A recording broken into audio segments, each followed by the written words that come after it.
Good evening to everyone tuning in tonight. I'm your host, Melissa Whitecross, and I'd like to welcome you to another episode of Conservation Conversations with BirdLife South Africa. Tonight, we are very excited to introduce a new member of our Conservation Conversations hosting team, Christina Hagen, who many of you will know from her fantastic webinars on penguins over the past year. We are very excited to welcome Christina to our Conservation Conversations hosting team, and we look forward to many episodes with you at the helm in the future. Thanks, Melissa. I'm excited to be part of the team, and yeah, look forward to being a more regular fixture on your Tuesday nights. Fantastic. Thanks, Christina. Super to have you with us. Now, tonight's episode takes us into the mysterious world of brood parasites and the evolutionary arms race that is taking place as host species try to avoid being parasitized by the crafty cuckoos, honey guides, indigo birds, and widers. But before we hear from Dr. Gabriel Janey, I need to let our audience know that they can communicate with us using the Zoom chat room, and questions for our speaker can be posted into the Q&A box throughout the webinar. If you're watching us on Facebook Live, you can use the comment feed for your comments and questions, and our speaker will answer these at the end of the webinar. You can use the hashtag Conservation Conversations on all social media channels to let us know that you're tuning in, and to catch up on any of our previous episodes via the BirdLife South Africa YouTube channel and our podcast. If you haven't done so yet, please subscribe to our YouTube channel. It helps us grow our support for the webinar content. Now, some of our upcoming events: BirdLife South Africa's 5th Virtual Learn About Birds or LAB conference will run on 27 and 28 May 2021 through the Zoom platform. Registrations are closing on 17 May, so make sure to book your ticket if you have not done so yet, and these can be carried out through the BirdLife South Africa website. To find out more, please visit the BirdLife South Africa website or email lab2021@birdlife.org.za. Our 2021 AGM is also going virtual this year, and it will be held on the 29th of May after the LAB conference. At the AGM, we'll be presenting the Gill Memorial Medal to one of South Africa's top ornithologists, as well as making 1 or 2 surprise announcements alongside the regular agenda and annual report. So to register for this important event, please visit the Flock page under the Events tab on our website, or email flock2021@birdlife.org.za. Now you can join wildlife photographer Andrew Averley and Canon South Africa for the Lab Photography Workshop, taking place after BirdLife South Africa's AGM on Saturday, 29 May 2021. This 2-hour workshop will showcase tips and tricks for improving your bird photography, and the link to register will be available in the Zoom chat room after this introduction, as well as on the Lab web page. Tickets are a mere 250 Rand per person, and attendees who are also registered for the Lab conference will qualify for the lucky draw to win a Canon-sponsored prize. For more information, please email lab2021@birdlife.org.za. So you'll notice a strong virtual theme at BirdLife South Africa as we're navigating the continued COVID-19 impacted world. And we are excited to announce that our virtual African Bird Fair is making a return to your screens this year. And it's set to take place on the 30th and 31st of July, 2021. Be sure to watch the BirdLife South Africa media channels to find out more. And our final advert for this evening before we introduce our main course: BirdLife South Africa's annual jackpot birding is back, and you stand to win a 100,000 Rand cash prize with an additional 3 prizes valued at 10,000 Rand each if you enter. To enter into the draw is only 500 Rand per ticket, and there are only 1,000 tickets up for grabs, which is fairly good odds if you ask me. All proceeds will go towards conserving our birds in South Africa, and we've already sold over half the tickets, so be sure to bag your chance to win this exciting prize by visiting BirdLife South Africa's website and purchasing your ticket before 19 November 2021. We'll be doing the draw on the 23rd of November, and we'll announce the winner shortly thereafter. Don't miss out on this awesome opportunity. And now on to tonight's main course. Gabriel Janey has fostered a love of birds from a childhood spent in Cape Town and later while living in the United Kingdom. His lifelong avian obsession led him to undertake a natural science degree at the University of Cambridge before Gabriel committed to undertaking a PhD under the supervision of Professor Claire Spottiswoode. His PhD involved investigating the evolution of mimicry and speciation of brood parasitic indigo birds and whydahs. After concluding this study, Gabriel took up a position as a postdoctoral researcher at the University of Cambridge, where he's furthering his studies into the evolution of African birds. Gabriel has also been involved in exciting expeditions which have located new populations of Mozambique tailor bird and dapple throat. Gabriel, it's a privilege to have you on the show tonight, and we're looking forward to learning more about the fascinating world of brood parasites. So over to you. Great. So thank you very much, Christina, for that introduction, and thank you, Melissa, as well.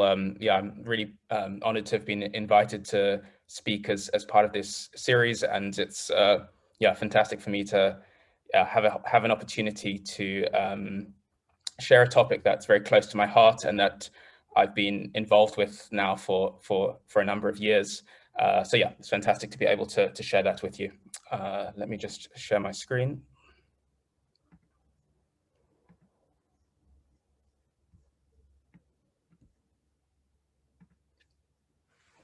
Great. Can everyone see my screen okay?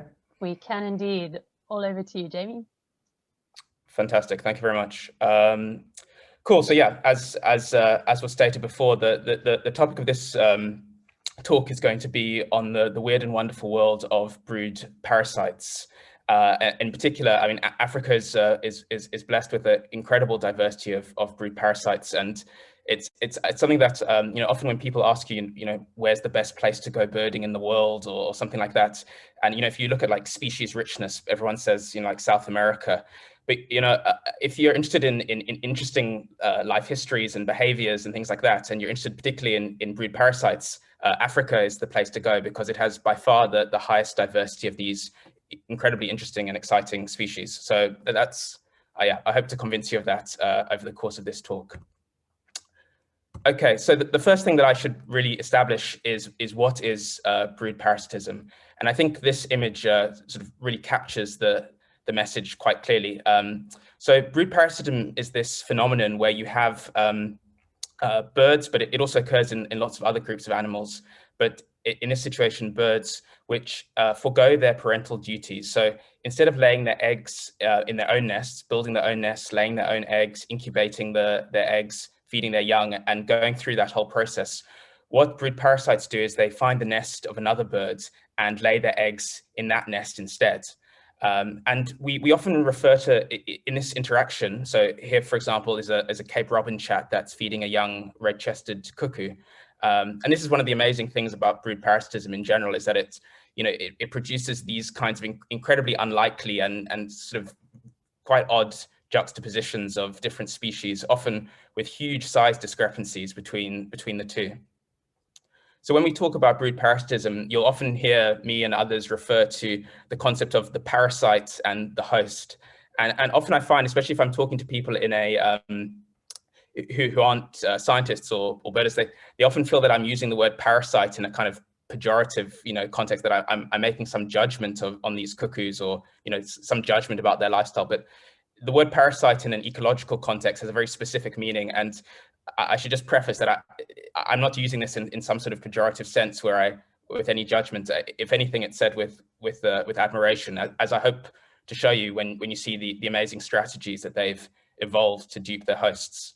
So anyway, so the parasite is the species that lays its egg in the nest of the other bird, and the host is the species that gets duped into raising another species young. So before we go into detail about brood parasitism in an African context, I thought it would be useful to just give a broader perspective on brood parasitism around the world. So what we know is that obligate brood parasitism, and by obligate brood parasitism, what I mean is that these are species that exclusively and only lay their eggs in the nests of other species. So you have obligate brood parasites, and you also have a thing called facultative brood parasites, which will sometimes lay their eggs in the nests of other species, but will other times build their own nests. And those are a really interesting group as well. But in this context, we're just going to focus on the obligate brood parasites, the ones that exclusively make their living by laying their eggs in the nests of other species. So this behavior of obligate brood parasitism has evolved 7 times independently in the evolutionary history of birds. And these 7 independent transitions to this parasitic lifestyle have resulted in about 100 different brood parasitic birds around the world, or brood parasitic bird species around the world. And to put that into context, there's 10 to 11,000 species of bird on the world, depending on your taxonomy. So roughly 1 in 10 bird species in the world has this behavior. So let's look at each of these 7 independent origins of parasitism in the bird world. So what's interesting is, I think cuckoos are probably the most famous example of brood parasites, but what a lot of people don't realize is actually within the cuckoo family, there's thought to have been 3 separate transitions to parasitic lifestyle. So independently at different points in the evolutionary history of cuckoos, brood parasitism has evolved 3 times separately. So that's once in what are called what you might think of as the grey cuckoos, so the things like in the genus Cuckoos, but then also in what you might call the emerald cuckoos like Chrysococcus and a few of other related species as well. That's one independent origin. Then there's a separate independent origin in this group of cuckoos in the genus Clamato. So these are things like great spotted cuckoo, Jacobin cuckoo, Levant's cuckoo, and chestnut-winged cuckoo in Asia as well. And then there's a third independent origin in Central and South America, which is things like striped cuckoo and pheasant cuckoo and pavonine cuckoo and things like that. So then in addition to those 3 origins in cuckoos, the other very famous group of brood parasites are the honeyguides, which is almost exclusively found in Africa. There's 2 species that are in Asia as well, but the vast majority of honeyguides are African. Then you have the cowbirds, again, of North, Central, and South America, and the parasitic finches, which are an exclusively African family consisting of the whyders, the indigo birds, and the cuckoo finch as well. And then somewhat anomalously, there's this duck called the black-headed duck in South America, which is actually the only brood parasite who has what are called precocial offspring. So that is, its offspring don't really require much parental care after hatching. And because of that, it can actually have a very, very wide range of possible hosts. So there have been records of this duck laying its egg in the nest of gulls or the nests of raptors, because all it needs from its host is incubation. It doesn't need its chicks to be fed. Anyway, so that just gives you a bit of a broader context. So in the context of Africa, so we obviously don't have the New World cuckoos, the striped cuckoos and the pavonine cuckoos and pheasant cuckoo and things like that, which are, so we don't have that independent origin of brood parasitism represented. We don't have the cowbirds either. That's also an exclusively North, Central, and South American. And we don't have the brood parasitic duck either. So in an African context, we're talking about these 4 independent transitions to brood parasitism. 2 of the 3 cuckoos, the honeyguides, and the parasitic finches. And these 4 groups are going to form the focus of the talk from now on. So what's really amazing is that Africa as a continent has over half of the world's brood parasitic bird species. So there's 18 parasitic cuckoo species. And as I said, these are represented by the 1 independent transition, which is in the grey cuckoos, are things like African cuckoo, the Chrysococcus cuckoos are things like Diedrich, Class's cuckoo, Emerald cuckoo, Pachycoccus, which is things like thick-billed cuckoo, and then Cuckoos, which is things like the long-tailed cuckoo, so like olive long-tailed, barred long-tailed, dusky long-tailed. And then also we have representatives from the other independent evolution of brood parasitism in cuckoos, the Clamato cuckoo, so great spotted cuckoo, Jacobin and Levant's cuckoo. Then we have 15 honeyguide species, and that's, as I said, the vast majority of honeyguide species. There's only 2 other honeyguide species in the world outside of Africa. And then 20 parasitic finches. So that's about, I think it's about 10 indigo birds, 9 whyders, and the cuckoo finch as well. So that equates to a total of 53 species out of, there's slightly over 100 brood parasites worldwide. So it's just about half or slightly more than half of the world's brood parasites are in Africa.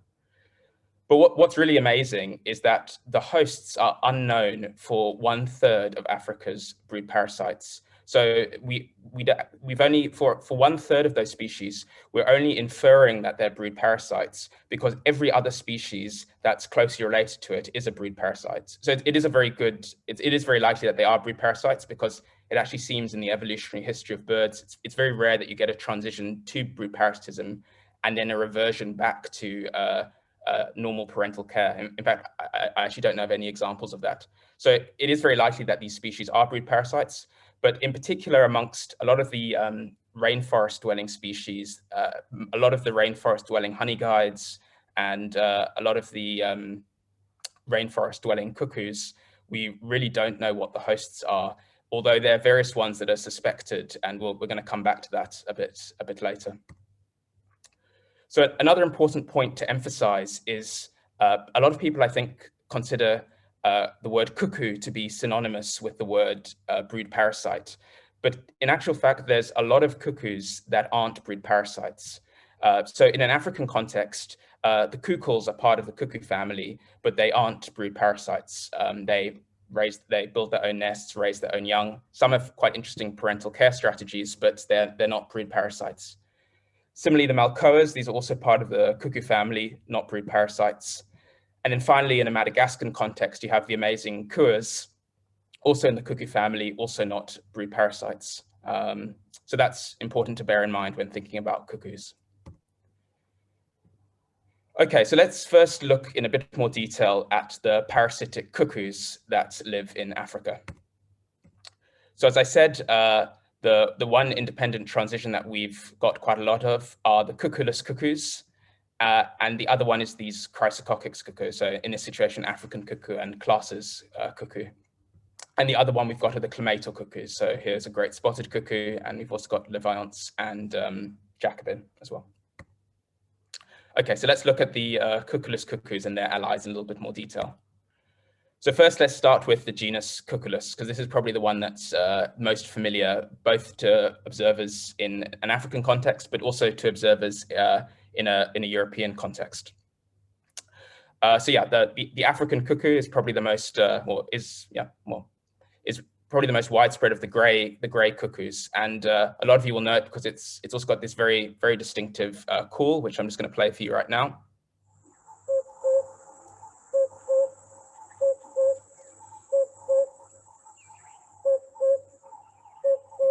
So I'm sure the majority of you will have heard this call many times before. It's a really evocative sound, and that's another fantastic thing is a lot of these brood parasites, and particularly a lot of the cuckoos, have these really characteristic and almost kind of iconic vocalizations. And the African cuckoo is a really fascinating species in that it's a highly specialized brood parasite. So its host, it parasitizes exclusively fork-tailed drongos. Yeah, there are pretty much no other records of other hosts being used with any regularity. It's pretty much almost entirely fork-tailed drongos. And so here's a clutch of fork-tailed drongo eggs. And what you might notice, if you look very closely, that you do have to look very closely, is that one of the eggs looks a little bit different. And that's this one on the right. And that egg is in fact an African cuckoo egg, but you can see how good the match is, both in shape, in size, but also in pattern and color. So it's a really good match. And actually, there's a student that myself and Claire Spottiswoode have been supervising, Jess Lund, who's been doing a lot of really fantastic work looking at the evolution of this almost perfect mimicry that these African cuckoos have evolved. So essentially what you have here is a situation where the African cuckoo, the female, lays her egg in the nest of the fork-tailed drongo nest, lays an egg that's such a good match for the fork-tailed drongo that often the drongo doesn't even notice that it's been parasitized.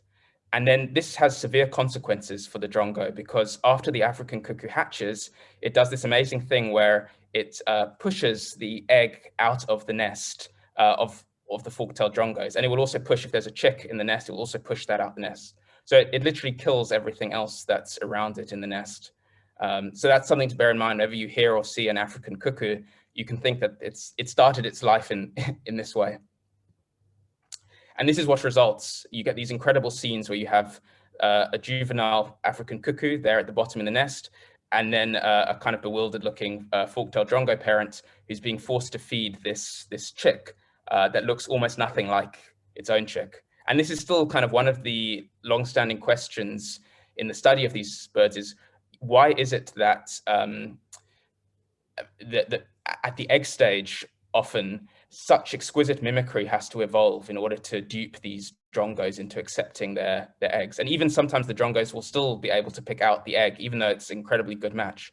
And yet somehow when it comes to the chick stage, a chick that so obviously doesn't look like its own young gets accepted by the drongo. Anyway, there's various theories about why that is the case, but I think it's still not completely 100% understood. Yeah. Okay, moving on to some of the other members of the cuckooless genus that I'm sure a lot of you will be familiar with. You have the black cuckoo, which parasitizes a lot of bush shrikes, again with a really beautiful call.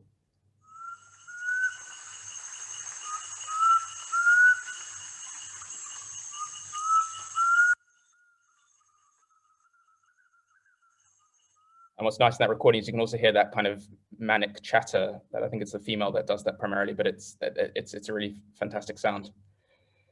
And then the other species of cuckooless that occurs widespread in Africa is the red-chested cuckoo, again with a very distinctive and very familiar call.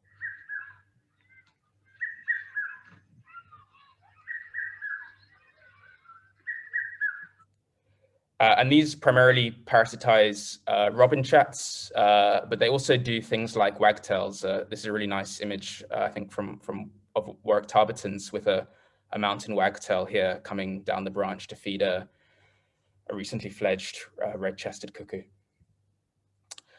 So another thing to bear in mind is that amongst the avifauna of Africa, that there's also a number of non-breeding parasitic cuckoos who come to Africa outside of the breeding season.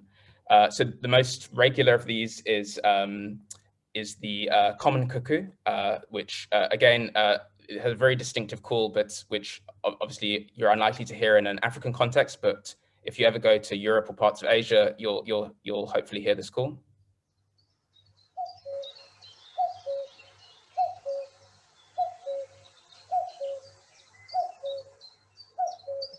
And again, you can hear the calls quite similar to an African cuckoo, but the emphasis on the notes is a little bit different.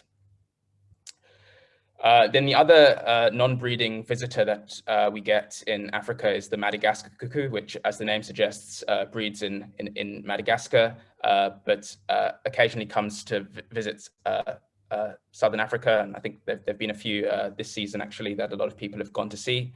And they also have a very distinctive sound, which, again, those of you who went to see the birds that turned up in Southern Africa this year will have heard.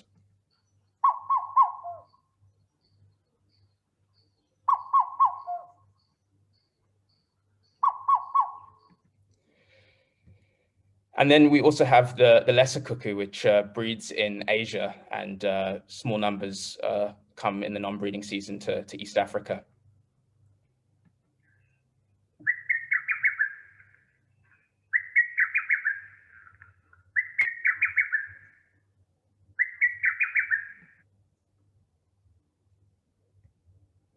And then finally, the rarest of the lot, in that it's only known from a single specimen that was collected at the end of the 19th century in Zambia, and was only noticed in 2013 when Clive Mann, who was doing research for his Cuckoos of the World book, was looking through specimens in the Natural History Museum and came across one which he realized was a bit different, and did a bit of research, and it turned out to be an Oriental cuckoo.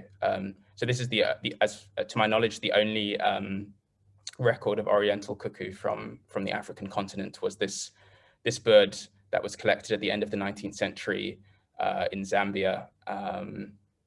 But again, it's a very easy species to overlook. But yeah, normally these breed in Asia and winter in South Asia. Okay, so one very interesting thing about a lot of these cuckooless cuckoos, these especially the sort of the gray ones. So if you think of things like African cuckoo, well, actually not an African cuckoo, but in various of the other gray cuckoos, things like common cuckoo, lesser cuckoo, I think Oriental cuckoo as well, is that the females are what's called polymorphic. So this means that within the population of females, there exist multiple discrete genetically determined types. And what you have is you have these things that are called hepatic morphs. So these are these kinds of quite brown looking birds. So amongst the common cuckoos, some females and the majority of females have this sort of gray appearance with a little bit of this kind of reddish tones here. But then in variable frequencies in different parts of the populations, you have what are called the hepatic morphs, and these are these sort of brownish ones. And there was some really fantastic work done by a former colleague of mine in Cambridge called Rose Thorogood, also together with Nick Davis, who tried to understand what the evolutionary pressures were that maintained this polymorphism. And what they found through, they did various experiments actually where they presented stuffed models of the gray morphs and the hepatic morphs of these female cuckoos. But what they found actually was that this polymorphism helps the female cuckoos go undetected by their hosts. So in this context, the host is mainly Eurasian reed warblers, or for this study it was. Common cuckoos have many other hosts beside them, but this was the host in this study. And essentially what they found, which was really fascinating, was that they showed that if a Eurasian reed warbler saw a neighbor mobbing a gray morph female common cuckoo, that reed warbler would subsequently be much more aggressive to any other gray morph common cuckoo it saw in its area, but it wouldn't be any more aggressive to a hepatic morph. And so what this suggests is that if you're a hepatic morph female and you're the kind of rarer morph in the population, you're much more able to go sort of slip under the radar, especially if the search image of your local host population is tuned for the gray morphs. You're much better able to escape detection by a reed warbler host. And this is actually really important because when reed warblers see cuckoos, they go crazy and they mob them, and they can really inflict a lot of damage. I mean, they can kill them. There've been examples of them drowning common cuckoos, you know, from that these nests are above water, so they can often mob them such that the cuckoo ends up falling into the water and dying. So being able to go undetected as a female common cuckoo and lay your egg without disturbance is a really important thing to do. There's also been research that has shown that if a reed warbler notices a common cuckoo in the area, it will be much more discriminating later on against odd-looking eggs in its nest. It will be sort of even more primed for that. So there's many benefits as a female common cuckoo to go undetected when you attempt to parasitize your host. So the other interesting thing about these hepatic morphs is that they don't just occur in one species of cuckooless cuckoo, they occur in multiple of them. So for example, you get this hepatic morph and gray morph in common cuckoos, but you also get them in lesser cuckoo, for example. And this is a really interesting example of a broader phenomenon that I became interested in a couple of years ago, which is this phenomenon where the same polymorphism recurs multiple times in lots of members of a species radiation.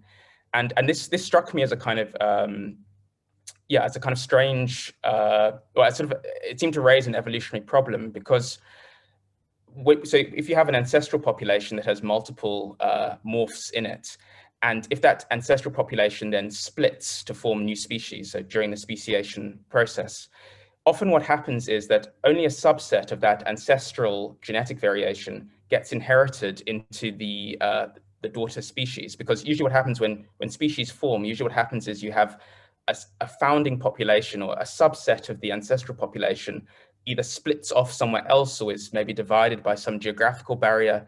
And you can imagine if that subset is just a random sample of the ancestral population, you're not necessarily going to get all of the genetic variation that was present in the ancestral population. So you could imagine a situation where if your ancestral species was polymorphic and had a hepatic morph and a gray morph, but then a subset of those went off somewhere else and started to form a new species. If that subset didn't contain any hepatic morphs, you would imagine that then the new species also would have lost this hepatic morph. And so often what we find when we look at patterns in evolutionary biology is that we often find that polymorphism is kind of a precursor to speciation, and the polymorphisms are lost in the speciation process. Whereas this is an example of the opposite happening, where polymorphisms seem to be retained across the speciation process. And this actually, these kinds of observations led me to write a paper with a colleague of mine, Dr. Joanna Meyer, which we called the persistence of polymorphisms across species radiations. And this was, for me, a really useful example of where you start with natural history observations. So actually, in my case, it wasn't the hepatic morphs in cuckoos. It was actually looking at this phenomenon of what's called heterostyle in many plant families, where you have some species that have a longer stigma than their anthers, and other species that have a longer anthers than their stigma. Anyway, it was just an example of this, having this natural history observation and then thinking, that's a bit strange. I wonder what determines when polymorphisms are retained across species radiations and when they're lost. And we went on to explore a whole lot of different examples of this phenomenon and try to understand why it was that in some contexts, polymorphisms get retained, and in other contexts, why they get lost. And these are a few other examples, actually, of this phenomenon that we found. So actually, to be honest, probably the best and most widespread and most obvious example of this is the retention of sexes in across most evolutionary radiation. So you can think that the vast majority of mating types in animal populations are sort of genetically determined morphs, right? Because you have sex chromosomes that influence whether you're, say, male or female, or in other animals you have many different mating types. And it's throughout the speciation process, these polymorphisms seem to get retained constantly. Anyway, so that's a very good example. But then you also find it in lots of other groups of organisms. So particularly with color morphs. So we have this example with the hepatic morphs of cuckoos, which this polymorphism recurs lots of times in many species in the group. But also there's many groups of lizards which seem to still have the same almost like parallel polymorphism. So this is one species which has a blue morph, a yellow morph, and a brown morph. And this is another species also closely related, it also has that's a bit of a bluish morph, a yellow morph, and a red morph. Anyway, there's plenty of examples of this. And if people are interested in exploring that further, I'd recommend reading this paper that myself and Joanna Meyer published last year on the topic, and just thinking about what evolutionary forces allow polymorphisms to be retained and which ones don't. Okay, anyway, back to cuckoos. So the other species of cuckoo that's in this same group of this first independent origin of brood parasitism in cuckoos is the thick-billed cuckoo. And this is a really fantastic species. It's sometimes a little bit elusive, where it goes through certain periods where they make this really dramatic call, and they do this amazing display flight. And it's kind of a narrow window, usually around the start of the rains, where they do this quite a lot, and then they can actually be quite easily detectable. But then there's other times of the year where they just seem to disappear, and it's not clear if they're just being very quiet in the area or if they've actually moved elsewhere. They also have these really cool looking juveniles as well, these like really contrasting black and white juveniles. And their hosts are exclusively helmet shrikes. In Southern Africa, it's exclusively Retz's helmet shrike, but in other parts of its range, thick-billed cuckoo probably parasitizes other species of helmet shrike, because, for example, it occurs in rainforest habitats in West Africa, and where there aren't Retz's and other things. And it also occurs in other parts of the world where white helmet shrike or white-crested helmet shrike is the only available host. So even though it seems not to parasitize white-crested helmet shrike in Southern Africa, it probably does parasitize white-crested helmet shrike, for example, in parts of West Africa, like in the north of Ghana. Anyway, so a really interesting species, and very, very poorly. I mean, there've been a few sort of descriptive studies that have been done on thick-billed cuckoo, but basically nothing in depth, mainly because it's a very difficult species to study. And then probably even more cryptic and little known is this genus Cuckoos, which are the long-tailed cuckoos. So you have there's probably 3 species, the barred, olive, and dusky long-tailed cuckoos. And actually, the hosts for these are essentially unknown. There's a lot of suspected hosts and probable hosts. For example, with barred long-tailed cuckoo, African broadbill is suspected as being one of the hosts, Sharp's accolades as well. With olive long-tailed cuckoo, pale-breasted Elodopsis and Finch's flycatcher thrush have been suspected, but this is all very circumstantial evidence. So for example, people might see a fledged cuckoo being fed by another species. And whilst that may be the case that that means that species is actually the host, you do sometimes have this phenomenon where cuckoos that are fledged get fed by parents other than their own. So it's not foolproof that just because you see a fledged cuckoo being fed by a certain species, that was absolutely definitely the host species. I mean, like obviously the gold standard is to actually see the chick in the nest. And similarly with dusky, it's also not really known, but there's a few that are suspected, and it might be. I mean, I'd be interested to hear from people in the audience if any of you have had other observations or know of other examples where people have had more concrete examples of these hosts. Sorry, the hosts of these species. I'd be really interested to hear about it. Just as an example, the other really nice thing about this group is they've got fantastic songs as well, and I just want to play the call. This is olive long-tailed cuckoo, and if you go into a rainforest at the right time of year, you just sort of hear these kind of choruses of ringing calls.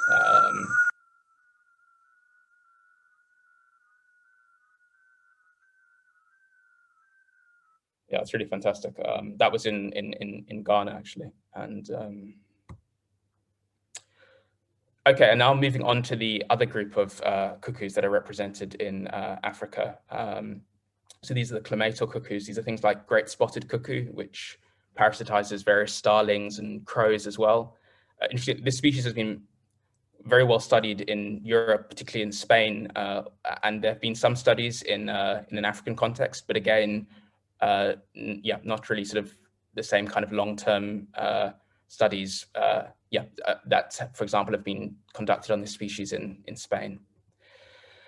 And then you've also got the Jacobin cuckoo, which parasitizes quite a wide range of different things, but primarily bulbuls and fiscal shrike, but there have been lots of other records of different hosts. And then Leviant's cuckoo, which pretty much only parasitizes babblers of various different species. Okay, then you've got your Chrysococcix cuckoos. So these are things you might call them your emerald cuckoos. So things like Diedrich cuckoo that does weavers. Classis cuckoo, again, it does quite a range of things. Sunbirds, prinias, battises, a few other things. And then the emerald cuckoo that does Cameropteras, and there's some warblers. I think there's a Barrett's warbler record as well.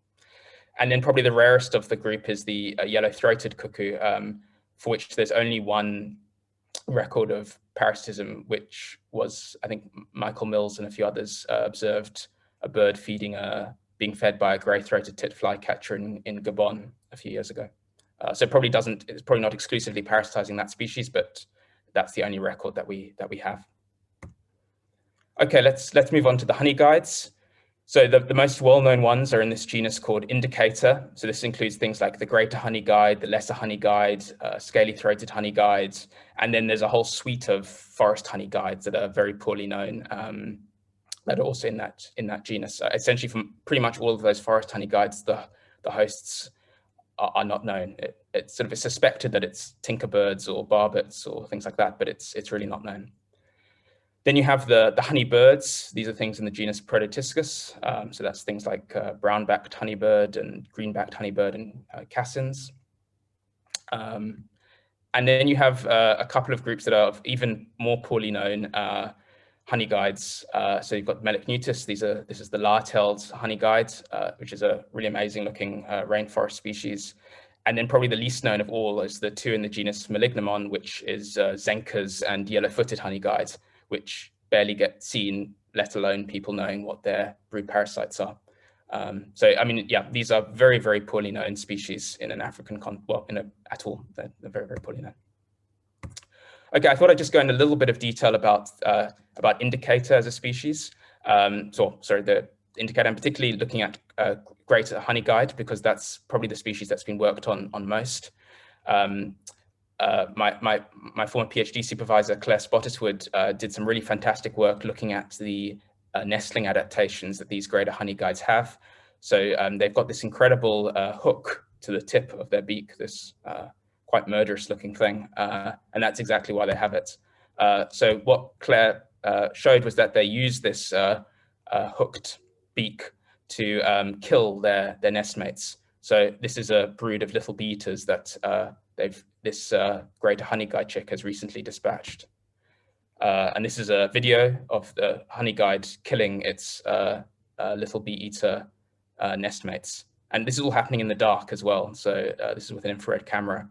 So the honeyguide is blind in any case, but it's just going around with waving that hook and killing things. And another really fascinating story that Claire discovered was one of the things that she noticed was that the eggs of the greater honeyguide had a very similar size and shape to the eggs of the little bee-eater. And in most situations in brood parasites, the evolutionary pressure that people think has led to the evolution of egg mimicry is that the host is very discriminating, and if it notices an odd egg in the nest, it will throw that egg out the nest. And so there's evolutionary pressure through natural selection for the parasites to evolve ever better matches, and that's driven by host discrimination. But actually what's very interesting in this system is that it turns out that the hosts, the little bee-eaters, are completely unable to detect odd-shaped or sized eggs in their nests. And in fact, the selection pressure that's led to the evolution of mimicry of egg mimicry in this group actually comes from other greater honeyguides. And this is because when a female greater honeyguide arrives at a little bee-eater nest, she will puncture any other greater honeyguide eggs that have already been laid, because potentially those other greater honeyguide eggs will hatch before her chick and will then kill everything else that's in the nest, including her own chick. And so there's a strong pressure for her, for the sort of the second arriving greater honeyguides to dispatch any other greater honeyguide eggs that it detects. And so actually that seems to be the source of the selection pressure that leads to the evolution of mimicry. These honeyguides are laying mimetic eggs in order to trick other honeyguides, not to trick the host. Okay, and I wanted to just touch on some conservation consequences of this parasitism, in particular focusing on a case study of the Zambian barbet, the Chaplin's barbet as it's also known. So as many of you will know, Zambian barbets occur in a very narrow region in central and southern Zambia. And they get parasitized actually by lesser honeyguides. So lesser honeyguides parasitize a whole range of other species, but in this part of the world, they will also parasitize Zambian barbets. And in fact, a study that was done on them showed that something like 50% of these nests in this particular area of Zambian barbets had been parasitized by lesser honeyguides. And similarly, lesser honeyguide chicks will also kill all their nestmates. So you can imagine that there's a cost to being parasitized. But then you might also say to yourself, oh, well, surely if the Zambian barbet's quite rare and its parasite is going to be kind of limited in numbers because it's dealing with a rare host. And so the parasite will almost always be limited by the host abundance. But that's not the case in this context, because lesser honeyguide is a generalist parasite and actually more frequently parasitizes black-collared barbets, which are a very, very common host in the area. So you can imagine that lesser honeyguide numbers are supported by the abundance of black-collared barbets, and then a small proportion of those then go across into Zambian barbets. And there's no constraint or limit on their ability to colonize and use Zambian barbet nests. Even as the Zambian barbet population declines, the lesser honeyguides won't have any effect on their population because they can just use black-collared barbets. So anyway, I just thought that this was quite an interesting example where understanding the breeding biology, both of Zambian barbets and of lesser honeyguides, helps explain this kind of ecological interaction and its conservation consequences. Okay, so for the last part of the talk, I want to now move on to the group of species that I've been studying for a number of years now, which are the parasitic finches. So this consists of the birds in the genus Vidua. So you've got your indigo birds, of which there are about 10 species in Africa. and your widers, which there are about 9. And then also within the same group, in the same evolutionary radiation, is the cuckoo finch, which is a really fantastic and slightly enigmatic species. So to begin with, let's focus on the indigo birds and widers. And this was the focus of my, my PhD work. So a lot of the stuff that I'm going to talk to you now is work that I carried out, and also working alongside Silky Hamama and Collins Moya. Here's us pictured in Choma. And this is work that I did when Claire Spottiswoode was my PhD supervisor. So most of the field work that I'm describing to you now happened in southern Zambia, in around an area known as Choma. Okay, so let's give a bit of an introduction to the video finches and their hosts. So as I said, the video finches consist of the indigo birds and the widers, and they exclusively parasitize members of the Astryldidae. So the Astryldidae consist of the waxbills, the pitilias, and the firefinches. And it's actually a very specialized relationship generally. So for most species of vidua, there are exceptions, but for the majority of species of vidua, each species of vidua specializes on a single host species. And what many of you will know is that particularly amongst the indigo birds and paradise widers, the males as adults will actually imitate the songs of their specific host species when they're displaying. And that's actually, particularly for indigo birds, that's one of the best ways to identify them, is by listening to their song and hearing which host species they're imitating. So one of the fascinating things about the Astrylid finches, so this is the host family of the indigo birds, is that their nestlings are incredibly diverse and incredibly ornamented. So this is a nestling red-billed firefinch. This is a nestling Melba finch. And you can just see how they've got, if those of you who've seen most nestling birds will, know that they're primarily quite cryptic and quite dull looking. And, maybe at most they've got a spot on their tongue or something like that. But I mean, these birds take it to a whole different level. They've got these really elaborate swellings and colors on the flanges here. The inside of the mouth has these really amazing spots and colors. You can see also how much they differ from one another. You can see the differences in skin color between them, the differences in hair distribution. They're really fantastic looking. And then actually as part of our fieldwork, we also documented to my knowledge, this is the first ever photo of a nestling locust finch. And I remember when I first saw this, I thought it looked like some kind of a little dragon or something like that. It's really amazing looking thing. And it's got this these really nice swollen tongue. In fact, to my knowledge, it's pretty much, I think, the only Astrylid finch that has these kinds of these 3 swollen tongue balls here. It's got this little moustachial palate bar here, and then these very fine little red patterns. And it's actually a very interesting species in a evolutionary context because it's probably the basal member of the Astryldidae. It's actually not closely related to quail finches at all, even though it was formerly placed in the same genus. Okay, so for the work that I was doing, I focused particularly, so I was based in southern Zambia, so that limited the species that I was working with to the ones that occur there regularly. So I worked primarily with pin-tailed widers, which a lot of you will be familiar with, and their hosts, common waxbills. Again, pin-tailed wider is a species that in other parts of its range will parasitize other members of the Astrylda waxbills, and even some other waxbills that aren't in the genus Astrylda. But predominantly for large parts of its range, common waxbill is the primary host. And then the other species pair that I worked with quite a lot was the broad-tailed paradise wider, which parasitizes the orange-winged petilia. Amongst the indigo birds, I worked with the purple indigo bird, which lays its egg in the nest of Jameson's firefinch, and the village indigo bird, which lays its egg in the nest of red-billed firefinch. And this is a parasitized clutch of common waxbills. You can see the wider egg in the top right, slightly larger. And this is what they look like as chicks just after having hatched. And you can see the wider chick on the left there with its slightly darker skin and these very interesting white hairs, which we think actually may serve as an additional stimulus to attract feeding from parents, because when they beg, they kind of wave their arms up and down in this quite mesmerizing fashion. And here's a clutch of Jameson's firefinches, of chicks in the nest. And what you can start to see here is that, well, so I should just point out that this one on the right is actually not a Jameson's firefinch, but a purple indigo bird. But what you can notice if you look inside the mouths is it seems that the mouth markings of the purple indigo bird are a very good match to the mouth markings of the two host chicks, the two Jameson's firefinches. So even though they're going to grow up to look very different from one another, as chicks, particularly when you look inside the mouth, there seems to be mimicry going on there as well.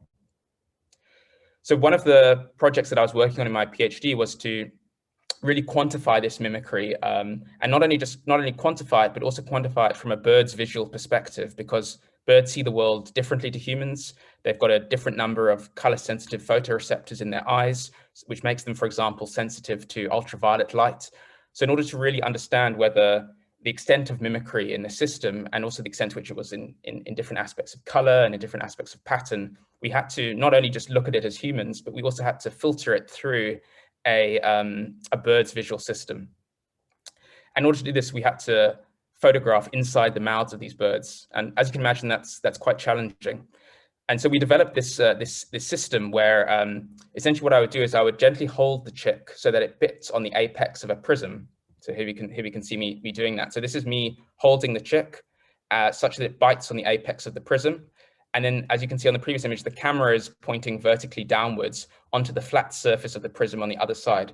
And what you find is that the inside, the two kind of inside surfaces get transposed onto the flat surface at the top. And it produces these really nice, flat, evenly lit images. And I should say that this process doesn't harm the chicks. After we'd taken the photographs, we'd then return the chicks to the nest. And these are the images that result. So each of these photos is the mouth markings of a different potential host species at our study site. I don't actually have but for example, so this is a common waxbill, this is an African quail finch, Jameson's firefinch, red-billed firefinch, zebra waxbill, blue waxbill, locust finch, bronze manikin, green-winged petilia, and orange-winged petilia. And you can see how diverse and elaborate the mouth markings are.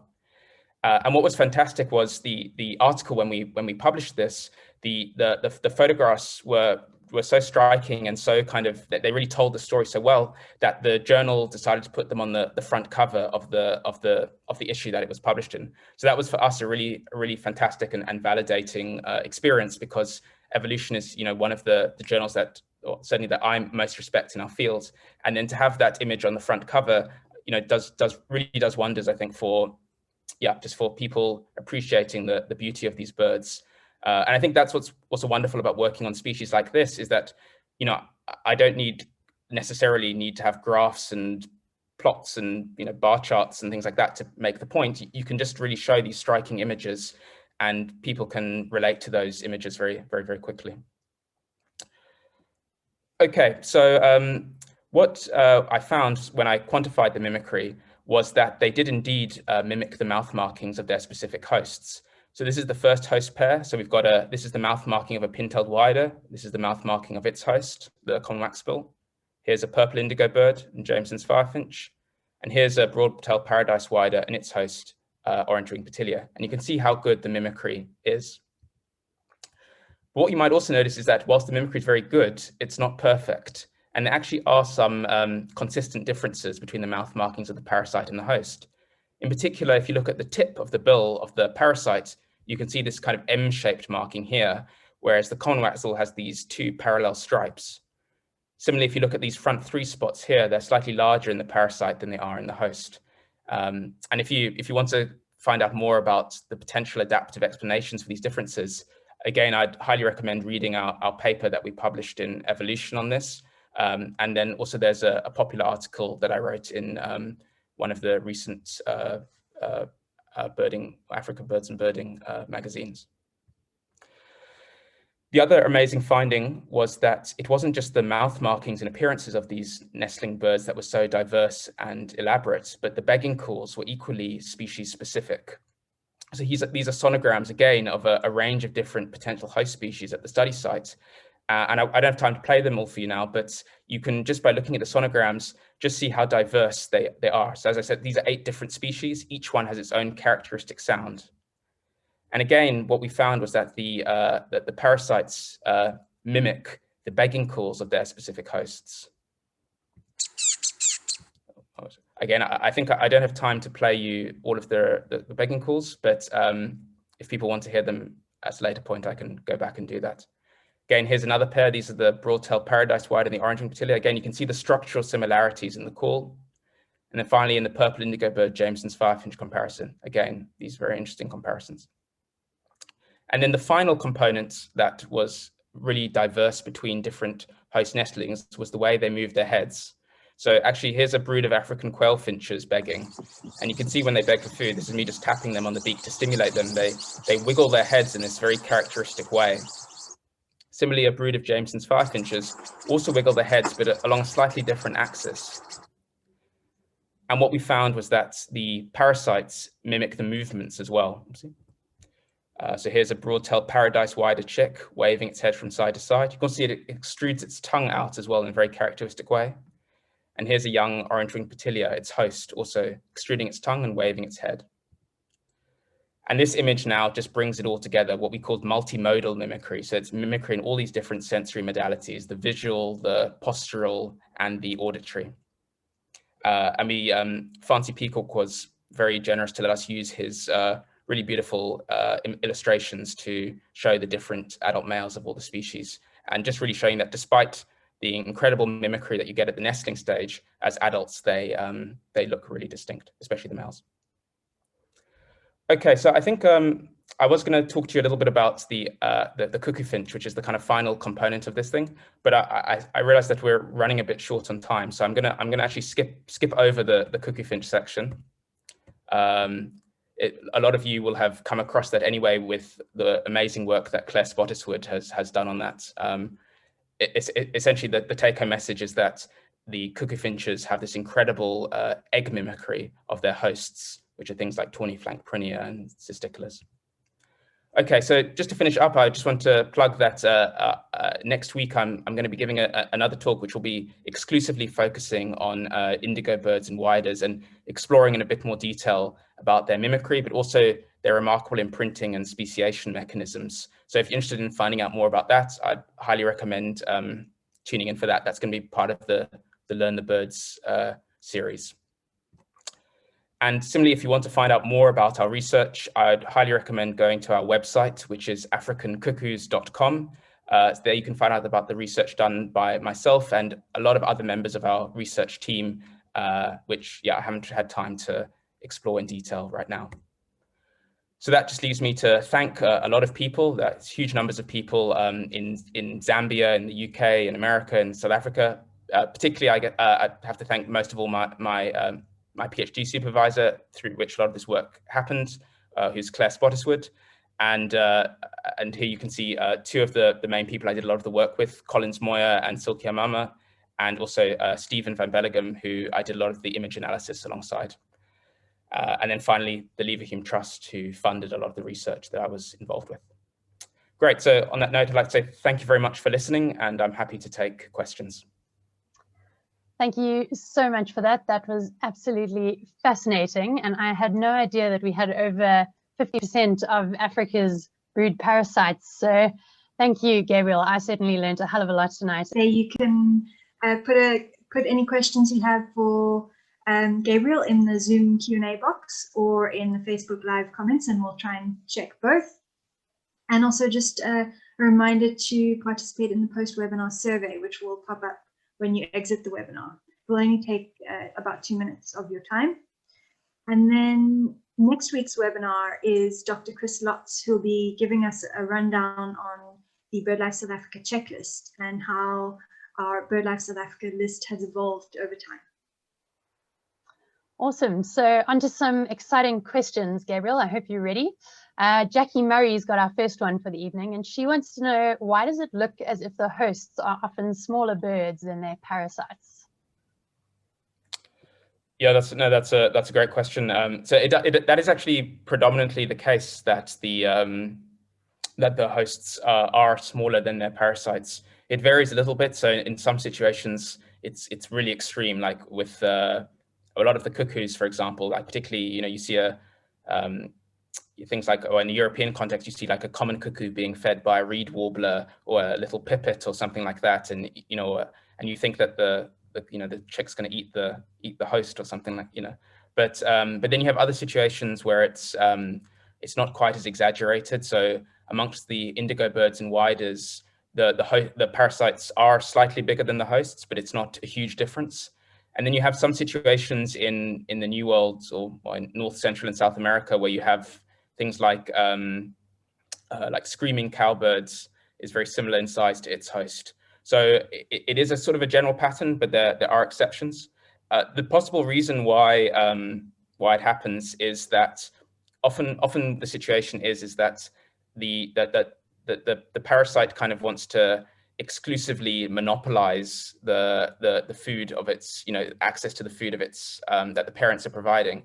And sometimes the larger size is able to provide a kind of, you get like a physical benefit to be able to physically like dominate your nestmates. Also, you can kind of, it makes it easier for those species that are more virulent. So for example, the ones that kill all their nestmates, it's a lot easier to do that if you're a sizable chick.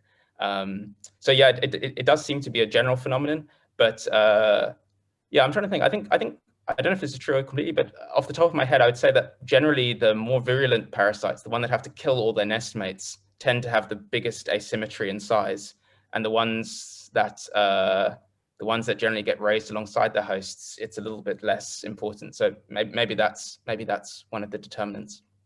An idea for your next paper there, Gabriel.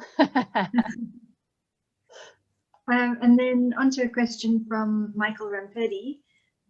So in terms of behavior, is there any imprinting by the hosts on the chick's diet in their later adult life? So does the diet that the parasite is fed influence what they eat later on? Yeah, that's another great question. I mean, the short answer is it seems no, actually, and it's kind of amazing that you have situations where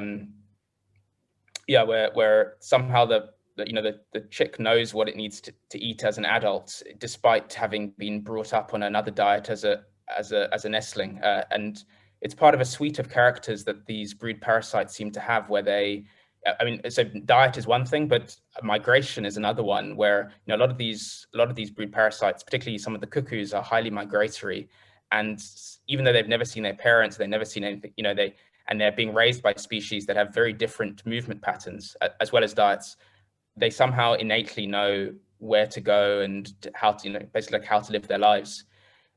The only real example of imprinting, well, so in terms of the kind of imprinting, so I guess the question you're asking, I understand it's specifically about diet, but maybe more generally it's about imprinting. And the other context of imprinting, which happens, probably the best example is the indigo birds and widers, which imprint on their hosts' songs, so that as adults they learn the host song. And then there's also some examples in Australian cuckoos. So there's a very cool example with a species called Horsfield's bronze cuckoo, which modifies its begging calls depending on the host environment that it's in. But apart from those traits, it's actually amazing how much of a cuckoo's life, be that diet, migration, song, displays, habitat preference, like all of that kind of stuff, seems to be largely innate and genetically encoded, and quite robust to the host environment. The indigo birds and widers are kind of an exception in a lot of ways, in quite how much they're able to imprint on their hosts. Sure, that is absolutely fascinating. Now, we've got a number of budding photographers in our audience, and Penny Abbott has asked the question around your prism method that you use to photograph the mouths of nestlings. Would you mind just explaining how you sort of came up with that and how you sort of did it, so that we can explain to the audience? Yeah, absolutely. So I guess the fundamental challenge that we were trying to overcome was, how do you photograph essentially a structure like this, where you have which gets darker as it goes further into the mouth, and it's at like funny angles, and also chicks like to close their mouths a lot, and all of those kinds of things that make photographing a chick much harder than, say, photographing an egg. And then also what we had to do as well is we didn't just want to photograph them you know, so that the pictures looked good. Obviously, we wanted that too, but we also needed to photograph them in a way that they could subsequently be used for scientific analysis. And so, for example, we had to take the photographs, we had to have a color standard nearby so that we could quantify the colors. And we had to have a scale measure and various of these other kinds of things. So it was this sort of challenge of how we were going to sort of combine all of those elements.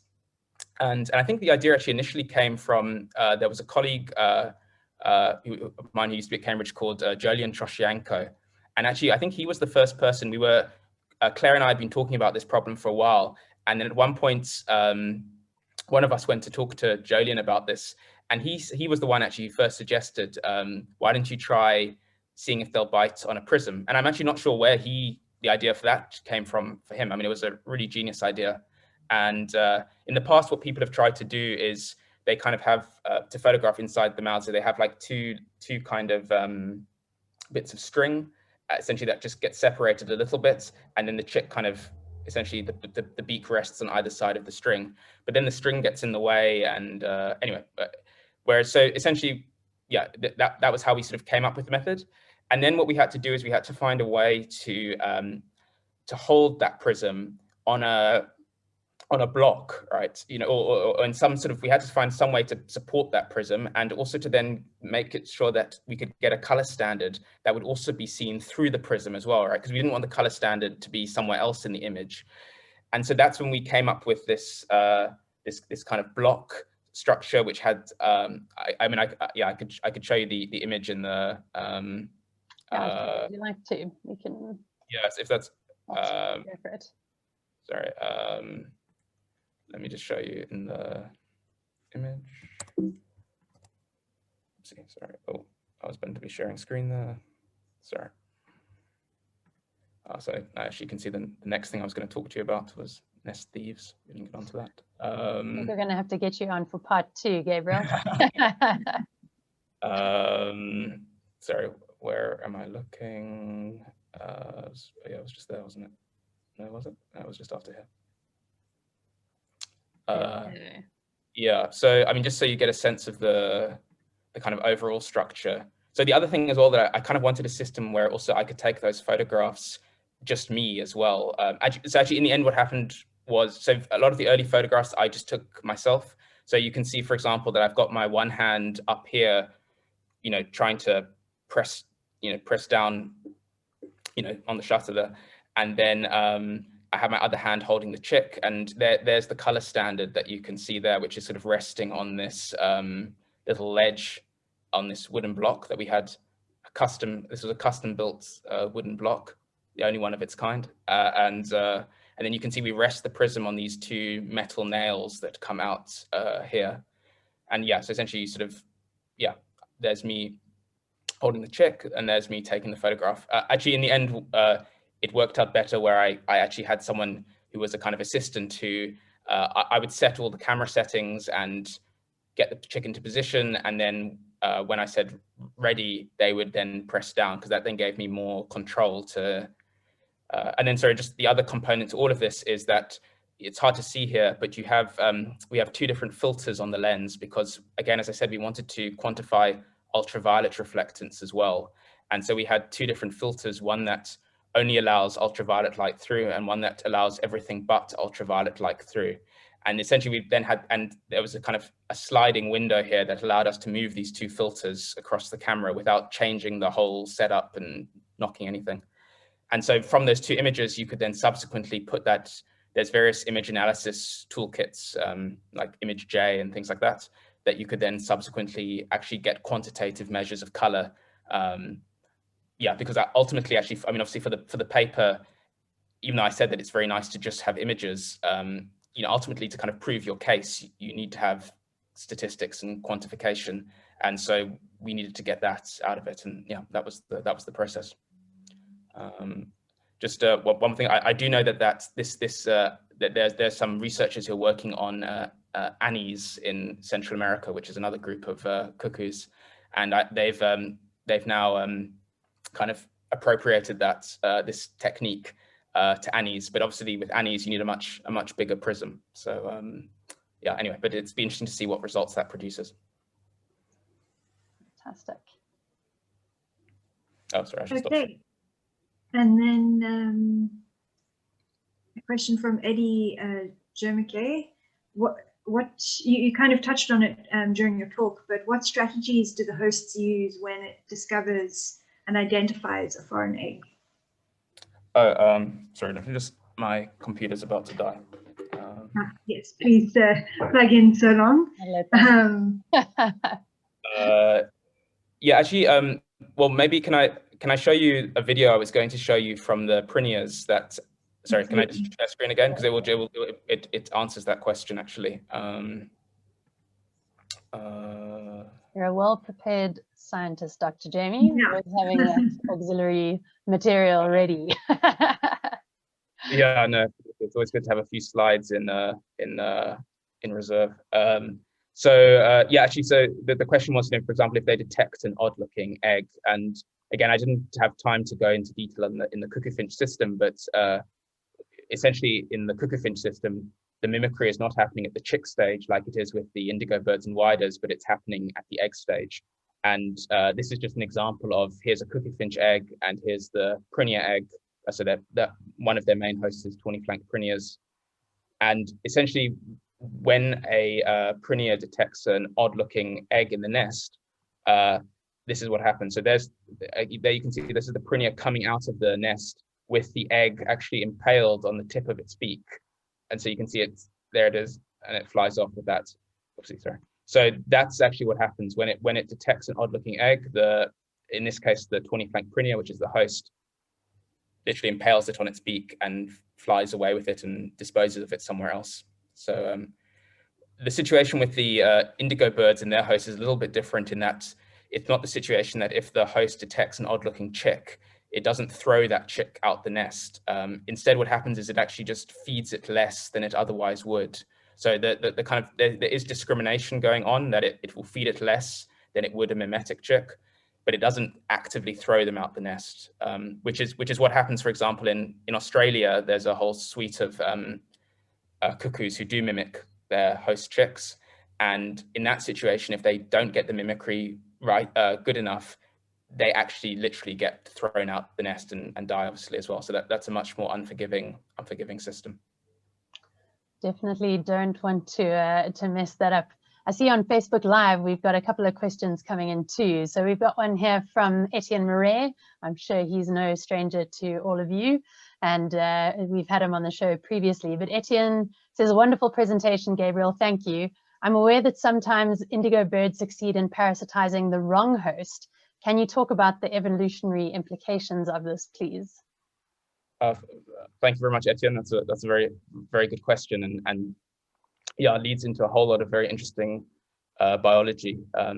So I guess the really fascinating thing about indigo birds that I didn't really discuss in detail is that not only do they have amazing nesting mimicry, but I mentioned briefly that they imprint on their hosts as well, right? So that the young indigo birds imprint on their hosts, and then as males, they'll then imitate the songs of their hosts as adults. And this is important because essentially what happens is if a female indigo bird lays her egg in the nest of the wrong hosts, say, for example, so a lot of indigo birds lay their eggs in the nests of different types of firefinch. If instead of laying the egg in the nest of the right firefinch, she lays her egg in the nest of another firefinch, what will then happen is her offspring, the male offspring, will imprint on the new host, and they'll grow up to sing like the new host.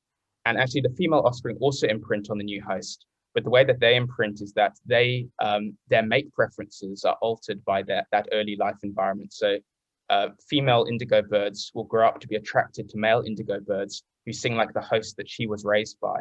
So the female indigo bird will now grow up to be attracted to males who sing like the new host. And also the female's host preference will also be determined by her early life experience. So she will grow up to prefer to parasitize the new host species. And you can see potentially what the evolutionary consequence of this is going to be, which is that essentially now male and female indigo birds that are now parasitizing this new host will essentially be reproductively isolated from other indigo birds that are associated with other hosts. And again, for those of you who know about species and speciation, reproductive isolation is a very important part of the speciation process. And so often what can happen is once they colonize the new host, the offspring now acquire these new mating traits and become a reproductively isolated lineage associated with the new host and essentially form a new species. And so that's one of the other amazing thing about indigo birds and whyders is that essentially speciation and host switching events are very intimately connected. And it kind of means that they can essentially almost form new species, within a generation or two. And that indeed is what we see happening in many parts of Africa.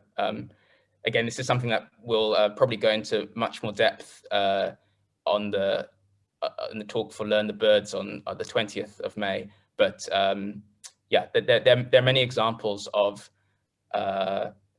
where we've seen this process in action. So for example, many of you know that there's a population of village indigo birds west of Livingstone that village indigo bird's normal host is red-billed firefinch, but there's a population west of Livingstone that now imitates the song of brown firefinch. And so that suggests that that this is a recent colonization of a new host because it's now imitating the song of the new host.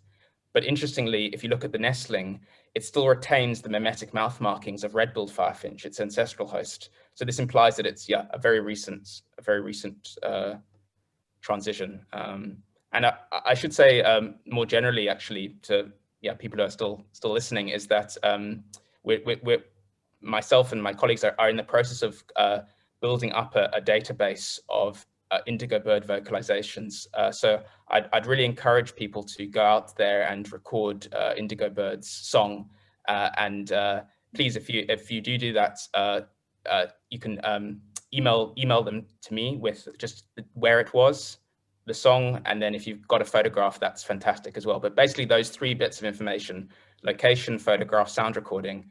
We're going to start building up a database to really try and understand the distributions of these species a lot better. But I think people will have access to my email address quite easily if you just put my name in Google or something like that. You'll get it very, very easily.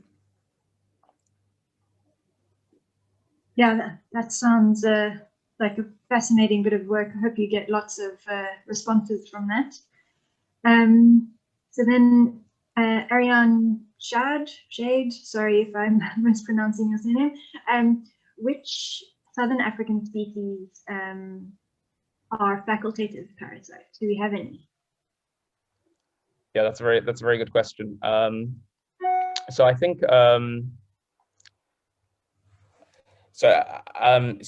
for example, actually moorhens are an example of a facultative parasite. So interestingly, moorhens will sometimes lay their eggs in the nests of other moorhens, essentially. So I guess that's an example of a facultative intraspecific brood parasite. So it occasionally lays its egg in the nest of another. Obviously, you can't be an obligate intraspecific brood parasite because then there's nobody within your own species to parasitize.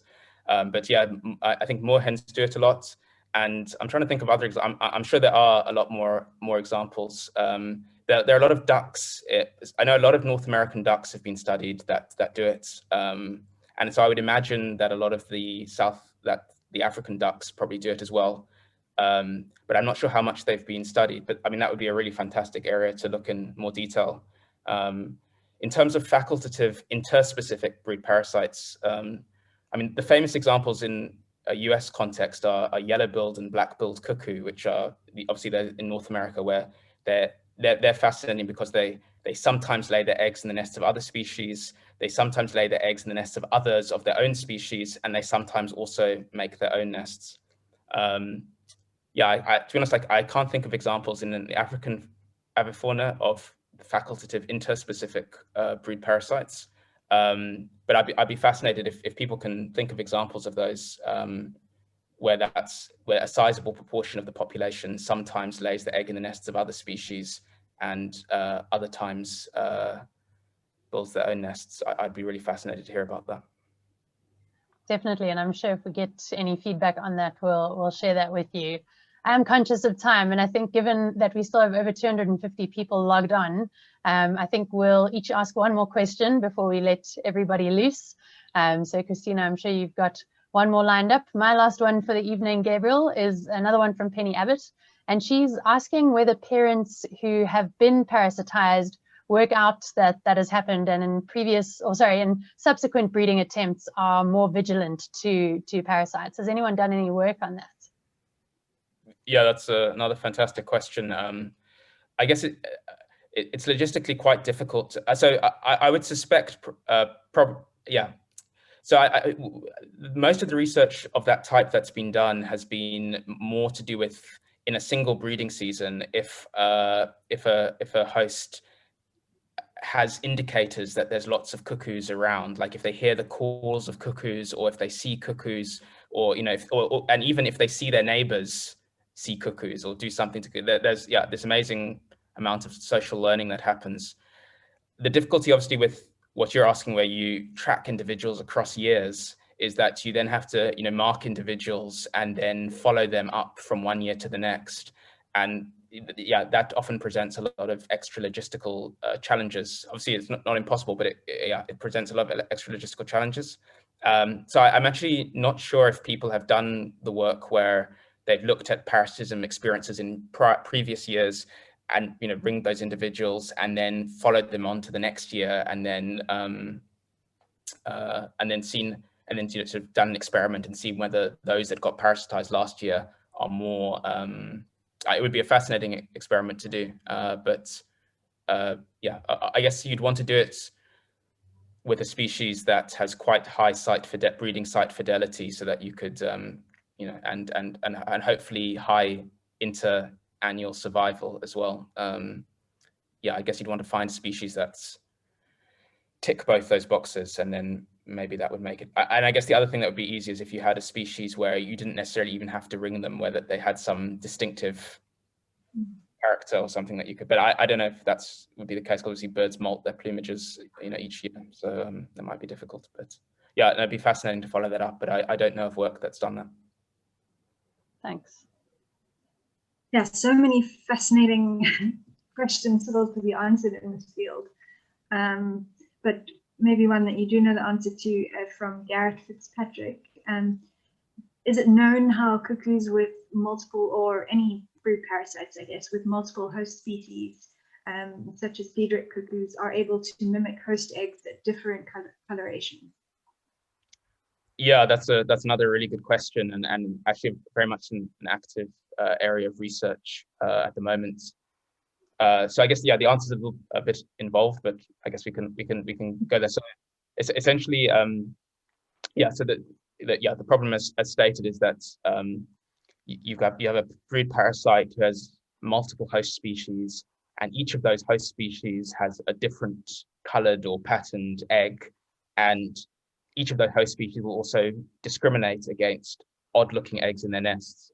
And then, as you correctly state, that the challenge for the brood parasite is how do you have an egg that mimics multiple different hosts so that you can successfully parasitize all of them.